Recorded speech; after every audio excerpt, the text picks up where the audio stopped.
So guys, when the A-Class facelift was announced, it didn't seem like much had changed, particularly for the 45, which has had a bit of a nip tuck on the front. But for our A35, whereas previously it did not have that much AMG DNA with the double louvre grille on the front, and if you got aero pack, you could just about notice that it was an AMG.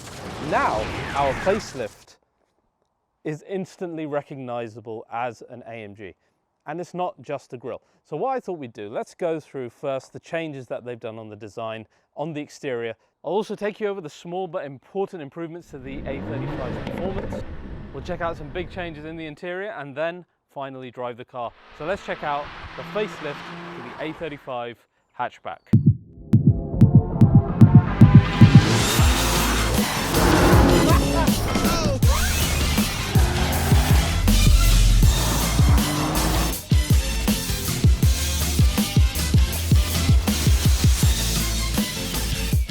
So guys, today's episode of RBR has been kindly sponsored once again by returning sponsor HelloFresh. HelloFresh is an amazing service that can get you healthy and easy to cook meals delivered straight to you. A, the type of meals you want, B, really quick to cook, and C, meals that taste fantastic. If you check out the HelloFresh website, there's a variety of different types of meals you can get as well. So they've got their new rapid range where you can cook meals in under 20 minutes. You've got the barbecue range, the summer range, and then you can choose what type you want. So for example, I chose fish and veg, but you can choose things to suit what you want. Then you get this fantastic box come and everything is packaged brilliantly. Today we're cooking this black sesame salmon and miso maple sauce dish, and everything has been given to us to the exact portion size that I asked for, which was 4 people. And then on the back of the menu card, super easy instructions to follow, and you'll be done in no time. And what you're left with in the end is a fantastic looking dish, easy to order, easy to cook, and great tasting. So of course guys, as an RBR viewer, you get a fantastic discount on what's already a really cheap service. Just use the code RBR60 or go to hellofresh.co.uk/RBR60 and you will get 60% off your first box and 25% off the next 2 months, including free gifts. Huge thanks to HelloFresh for sponsoring today's episode. Now, let's head back to the car. So guys, here is the face of the new A35. Now with a proper AMG specific Panamericana grille, a look that the car always deserved because it's such a great entry-level AMG. Of course the grille is the first thing, but it goes beyond that. Our lower mouth is actually a whole new design as well, and it's quite a bit sleeker. It's a bit more CLA, and I love the way that the CLA looks. And with aero package like we have on this car, with the extra aero flicks that go around our air curtains, and then you have the outer flicks and the lower lip that goes along the bottom. Don't underestimate having the grille, because even if you don't have aerodynamic package, at least the car is immediately recognizable as part of the AMG family. And the other thing that immediately gives it away as well is having the fantastic Affalterbach crest on our front nose of the car as well, replacing the Mercedes laurel wreath. It's a really cool detail that I've put on my cars in recent times as well, and I just love it. And the other thing that I did not realize about the A35 facelift, it gets the power dome bonnet from the A45 S, which it did not have previously. And in person, as you can see, it really gives it, again, a muscular AMG front end look that it was kind of missing before. And again, you don't need aerodynamic package to benefit from that point. We got some new wheel designs. In the UK, we either have the silver wheels in your standard car and premium car, or in your premium plus car, you'll get the aerodynamic package with these black wheels. And the wheels, they're very much aero design wheels, as you can see, which are okay. But in the previous pre-facelift, we had the lovely multi-spokes that look great as well.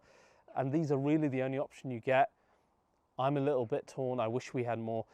Again, if you are in Germany or Europe, you also get the option of having the calipers painted in red, which again looks great and it adds a little bit of that extra AMG flavor. It's a shame you can't have that in the UK, but it's an easy enough mod to go and do by yourself.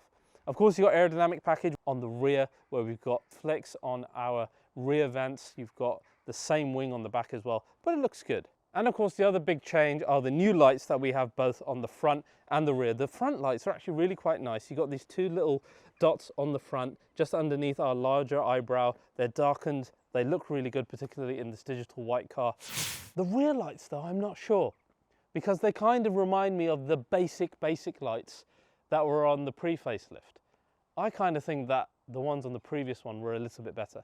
Though at night, these do look quite nice. I'm not sure which one I prefer. I'd love to hear from you guys. So that is the design all around, particularly thanks to our new AMG front end. It looks great. Now, in terms of changes to the facelift in terms of performance, there has been a few small but important changes in the facelift. But to discuss those, let's remind ourselves what the 35 AMG formula is in the first place. We, of course, have a 2-litre 4-pot engine that's loosely shared in terms of its genes with the A45. It's a good engine, as we found, really responsive. It sounds pretty damn good for an entry-level car. It uses a twin-scroll turbocharger, just like our bigger AMGs, the E63, etc. And it produces in this car 306 brake horsepower and 400 Newton meters of torque. The 0 to 60 in our car today is pegged at 4.7 seconds. But one big change that we have now, we now have an RSJ, or a belt starter generator, in here, along with the 48 volt system, so a bit of a mild hybrid boost here, giving this car an additional 14 brake horsepower and 150 Newton meters on top of that figure in certain occasions. And what that should do, and we'll see this later, is provide us an even more keen response from this already really good engine. And I just want to say, I'm a big fan of this engine. I've got really fond memories of it. It's a great performing engine. It sounds great for an entry-level car. I love the engine cover. I just got such good memories with it. So it's a great engine. Now, the other big change is previously the A35 used the 7-speed gearbox like the old A45 used to. Now it uses the same 8-speed MCT gearbox as our A45, which again is a great little upgrade for this car. Apart from that, the formatting, again, the same as we had in the previous 45. So it's a 50-50 split in terms of power. It's perfectly good, but not quite as clever as the fully variable 4MATIC Plus in the 45 S. We have a AMG specific exhaust system with variable flaps that change the sound of the car depending on what mode you're in. So that is essentially what encapsulates our A35 and the little change on the facelift that hopefully should make it drive a little bit better. Now, some quick buying advice for you guys when it comes to the UK and European versions. In the UK, we get 3 versions of this car, and you can see them listed above here. Your first is your executive, which starts at around about 46k, and that comes standard, thankfully, with some actually really important stuff. For example, night package, the larger screen on the inside, the AMG control units on your steering wheel. Premium package gives you a few more things, but really the one to go for is the one that we've got today, which is Premium Plus, where you get aerodynamic package, you get the sliding panoramic sunroof, and a whole host of other goodies that, in my opinion, for that extra little bit of money, you cannot do without, particularly for resale value. This same car, spec'd in Germany, is a mind-blowing 70,000 euros. For that much money, in fact, for less than that, you could buy a new A45 S in the UK, which is crazy. But the benefit of Europe and Germany is you just get way more options and it's more configurable. Now, if you're getting an entry-level AMG and you're comparing this to the A45 S, there's that much less difference if the aesthetics and that part of AMG ownership, which I think is a really important part of AMG ownership, you know, the passion, the appreciation of the design, etc. This looks so close to that car. And in fact, the sound, in my opinion, sometimes the 35 sound a little bit better. So it's a really good package, made only better now that we've got that extra dose of AMG DNA in it. Now let's head inside, where there's some big changes in terms of the MBUX system. And of course, I really want to show you guys what this sounds like now in the facelift.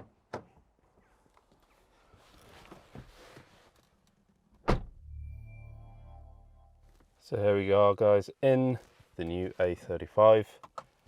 And that's the biggest change in the car right in front of you now, which is the all-new steering wheel with your glorious AMG ride control buttons. And such an important part of the modern day AMG experience, having these, being able to, you know, change driving mode on the fly. And we'll talk a little bit more about that in a minute, but this is your biggest change in terms of versus the pre-facelift. So you get the new AMG steering wheel, as you'll find, for example, in AMG's SL, the GT, etc., etc. You got the control units, as we said, and now an updated MBUX, so Mercedes-Benz user experience, which is a lot faster and it's up to date again with SL and those type of cars. And we've even got new graphics in our driver zone. The one thing that has really irked me in the update of this car is this. Over here used to be the touchpad, and now all we have is a bit of matte. What the heck are you meant to do with this?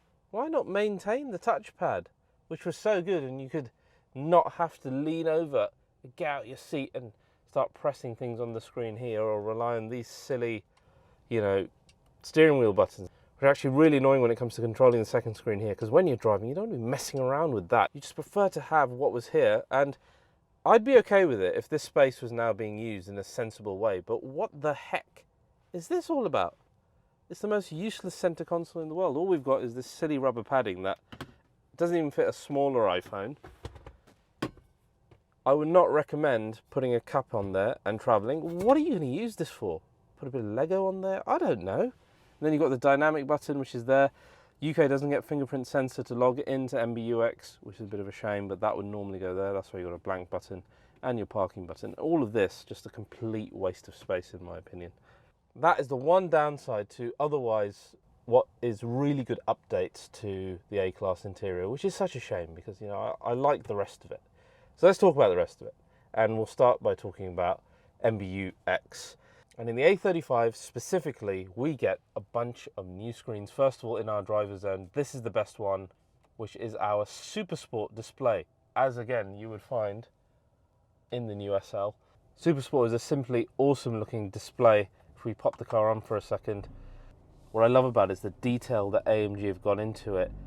This whole area where the revs pulsate, I like to call it a rev tunnel, and you can kind of see it gives you like this almost fiery look when you're building revs, which when you're driving looks amazing. And that matches beautifully with our engine readout on the side here, which is another screen that you can set to your AMG displays. But that just looks so cool. It matches your top level AMGs, and you've got the ability then to change the content that you see on there. Either we have our main screen here, which shows you which gear you're in, or you go into your temperatures. We've got your mode select, so what is activating your driver select at the moment, G-force, mileage, trip data, etc. So all of this is cool. It's not quite as customizable as the previous A45, but I think the information that you want to get on here, you can without it being information overload. And then we've got even more stars. For example, we have got Sport, and what's cool is when you change on this screen, you'll also change on the screen next to it as well. So I'll show you again, if we go from Sport into Super Sport, the design on this side changes as well. Apart from that, we've also got our usual such as Classic, which is a nice one. I do like Classic. It's a good looking screen. And you've got Understated, which then matches whatever you have in terms of your ambient lighting color here.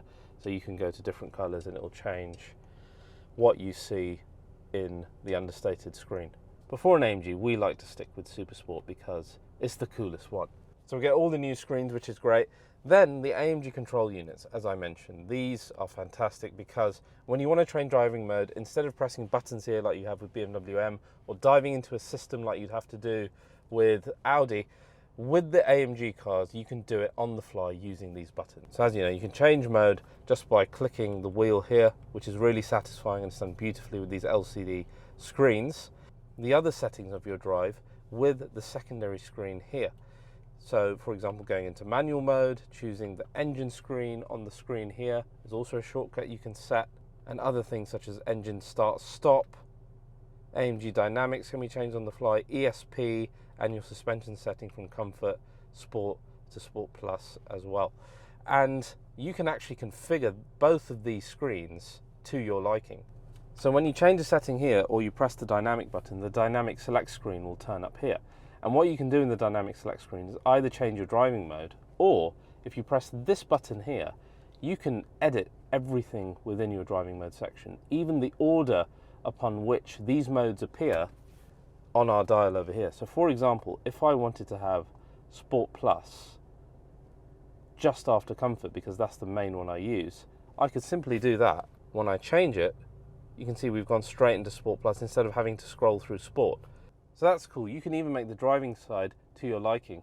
But what's better is, with the settings select buttons, you can customize both of these to have options that you want as well.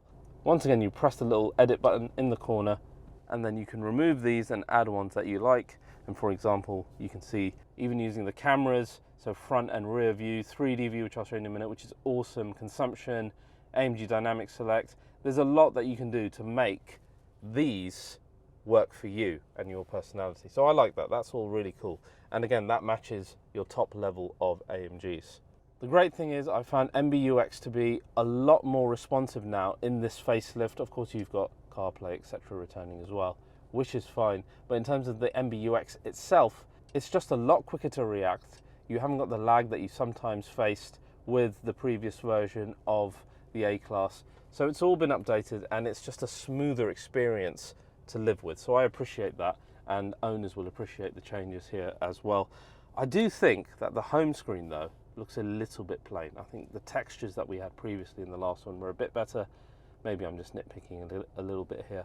For the AMG screens, we have got the performance screens, which are great. So you've got your engine readout, which, as I showed you, looks absolutely fantastic. That looks really cool. I like that. And it's even better when you're driving. Vehicle tells you what's happening with the suspension travel and your geo if you need it. And then finally, one of my favorite screens, which is the IWC chronograph screen, which matches perfectly our IWC chronograph.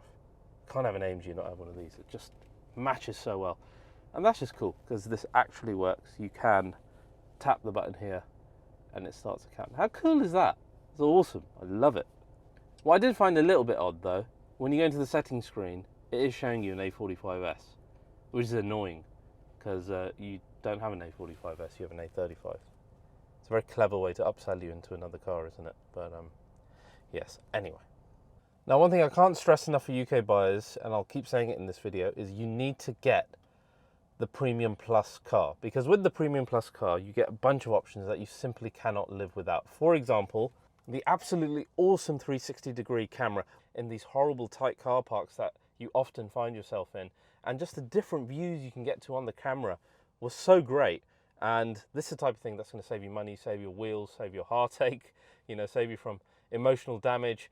And that is something that you just cannot live without in cars these days. You also get the fantastic panoramic sliding sunroof within the Premium Plus packet as well. We also get the great MBUX assistant. So, hey Mercedes. How can I help? Change the ambient lighting to red. Okay, I'm changing the colour. And turn on my seat heating. Seat heating is turned on. We also get the fabulous heads-up display, which again, it changes in design depending on what you choose. In our screen at the bottom, so you have race, we've got super sport, standard, and a bunch of other settings. Again, you can customize that to your liking. That comes within that package as well. And that is the package that also affords you the aero package, the upgraded lights on the outside as well, which are so important, front and rear. You get driver and passenger memory package as well. So I'm really stressing this to you guys. You trust me when it comes to AMGs. Spend a little bit more, get the Premium Plus car. Everyone who's going to be on the used market is looking for this particular car. They want the aero package, they want the 360 camera.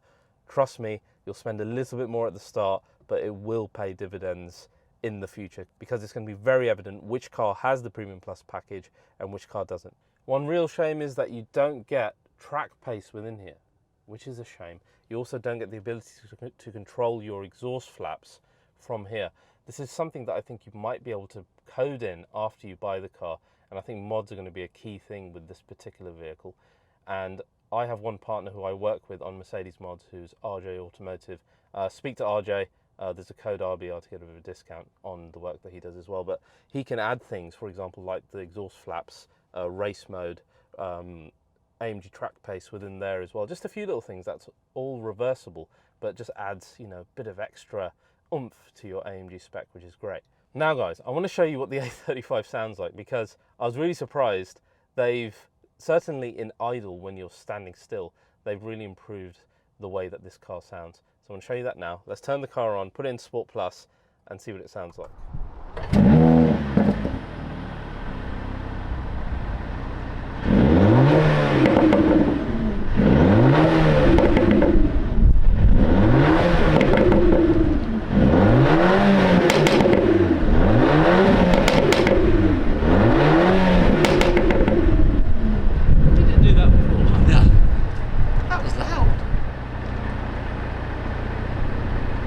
Never did that before.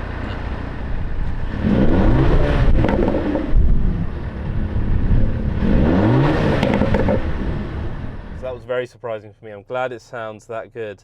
Now let's head out. Oh, we've got something else arriving here. Look at that. Hello, SL. Very distracting. Okay, let's head out and let's see what this car drives like in its facelift form. I'm really surprised just how good this car now sounds revving at a standstill.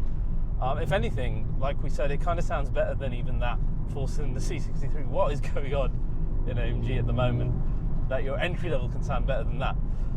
So speaking of entry level, the reason that we all loved the A35 when it first came out is you got so much of the package of the original A45 in now an entry level model that was an easier entry into the whole AMG family and a really cool looking either hatchback or with the 4-door coupe and the CLA, or if you're lucky enough to have it in your region, the A35 Saloon. We had a really nippy engine, a great formatic system, all those elements that made the original A45 good, but in a smaller and a cheaper package.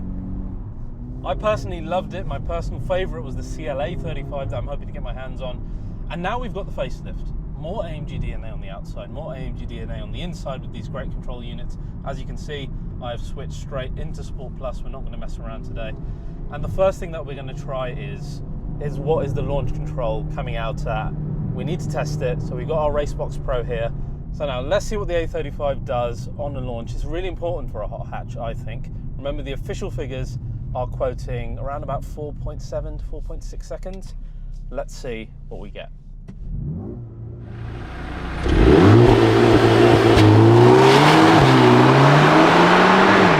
On there, we have achieved a 0 to 60 time of 4.3 seconds, which is quite an improvement over the official figures, and that's good for a hot hatch. That's usable daily speed. Pretty similar from memory to the pre-facelift. That's not where the interesting bit is with this engine and the updates that they've done. Instead, the best bit is thanks to the 48-volt system and that mild hybrid extra boost of 14 HP and 150 Newton meters, that eagerness that you used to get from the A45 S engine kind of finds its way into this. The way it works is before your turbos have a chance to spool up, you have that extra hybrid power, if you like, available, and that means you get no delay at all when you put your foot down and you're asking for power.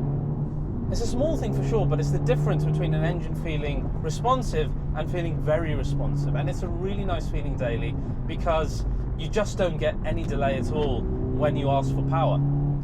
The other great thing is we've got the updated gearbox. Out goes the old one from the A45, and instead we now get the 8-speed multi-clutch gearbox straight out of the A45. I found in this though, even though the shifts are good and they're probably quicker than my M3 Touring, because it is a multi-clutch gearbox, it's not quite as fast as the A45 S ones. I assume this is done on purpose in order to give it a bit more of a comfortable edge versus that car. But by all means, you're happy to go into manual mode here and change gears yourself, because as you can see, it is fairly instantaneous. So that's a great addition. To get a better gearbox in this car, super. That paired with a more responsive engine is great. The speed for normal roads is more than ample. I know 306 horsepower doesn't sound like a lot. I promise you, in a small hatchback like this, it's a lot. And this is a fairly dynamic car as well. So that's all great. The other thing about this engine is the sound, as you saw earlier.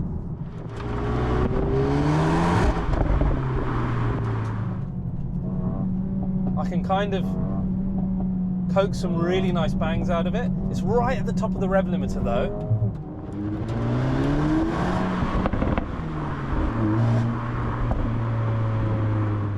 So perhaps not quite as much as I think we had in the pre-facelift. I could be wrong, but this engine is changing every time I drive it.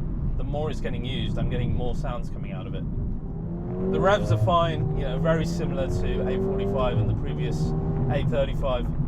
And honestly, sometimes it can sound as good, if not better, than the current C63 4-cylinder, which is like 100-something grand car. So this is the benefit of this entry-level AMG now. You kind of don't look down upon it because it has a 4-cylinder. Instead, you're like, this is good bang for buck. It sounds all right. I think at this type of price point, you're happy with the amount of emotion you get because your expectations are that much lower. And plus, this is such a moddable car, as I said, and this is without any type of tinkering which can all be reversed, and it's something that I think if I bought one, I would probably end up tinkering it to get a bit more sound out of it. I don't think, honestly, that it needs more power. I think the power is okay. I find it more than dynamic enough. The great thing about even the entry-level AMGs like this is that their steering is great, and you'll find that as a big difference versus the Audis and the BMWs in a similar segment or even a segment higher, where because of the fact that it's all-wheel drive, you get a numbness in the steering. You don't get that even in these 35 AMGs. The steering is really nice, and you really do find out, or rather get the feedback of what the wheels are doing and how they're turning pretty much immediately. What I love about this car is because we've got the components from a full-fat AMG of the past, for example the brakes from the old A45, you can really come in quite hard to a corner, brake hard, and then our Formatic Plus system and the responsive engine is just super keen to pull you out the corner as fast as possible. And that's nice, it's a nice feeling, it gives you confidence in the car, and it feels a lot quicker than the numbers suggest. And that's my takeaway always from driving an A35, that you come in thinking, it's going to be slow, and you leave thinking, actually, that was more than quick enough. Dynamically speaking, at this part of the market, I think it does really quite well. It's not as dynamic as a Golf R, and it's not as quick as a Golf R, and obviously it sits a level below that car. But like I said, for a car of this part of the market, it handles really well on these type of country B roads. This is where the fun is to be had. It's in country roads, it's in canyon roads, it's in the smaller turns. And look, you haven't got the type of rigidity and body roll control that the A45 S has, but it's not that bad, you know, it acquits itself well enough that you feel like driving fast in it, and you get the confidence to drive fast while doing more dynamic stuff, which is really what we're all looking for at the end of the day. Throw into comfort, everything calms down, you barely hear anything, you get 38 mpg. It shows that duality that AMG is so good at. I did an extended run on this while I was running it in, a 200-mile journey to and fro, and I was so surprised at the miles per gallon I got, which was 38 mpg when the trip was done and dusted. That's fantastic for a little performance hatch like this. I was really surprised. Comfort inside was okay. As the driver, I was pretty much fine, but my passengers, my family, were complaining how the rear was kind of a bit compromised and the suspension was a bit bumpy on a longer journey. In and around town they were fine, but I understand that, and you have to come into this particular car with that in mind. I suspect the GLA and CLA, as in the past, will be a little bit better for that type of road trip work. So it's a great little package that's only improved that much. If you're in the UK, 100% get the Premium Plus card. Do not hesitate in that regard. And who knows, this might be the last of the compact A series of AMGs, and this is a great one to have. It's got all of that AMG DNA in a small package. All that remains now is to drive the others, like the CLA, and then drive the facelifted A45, which I will do on the channel as well. So yes, great car. Guys, I hope you've enjoyed this drive of the A35. If you have, please do like and subscribe to RBR. Hugely appreciate the support, and I'll see you guys next time.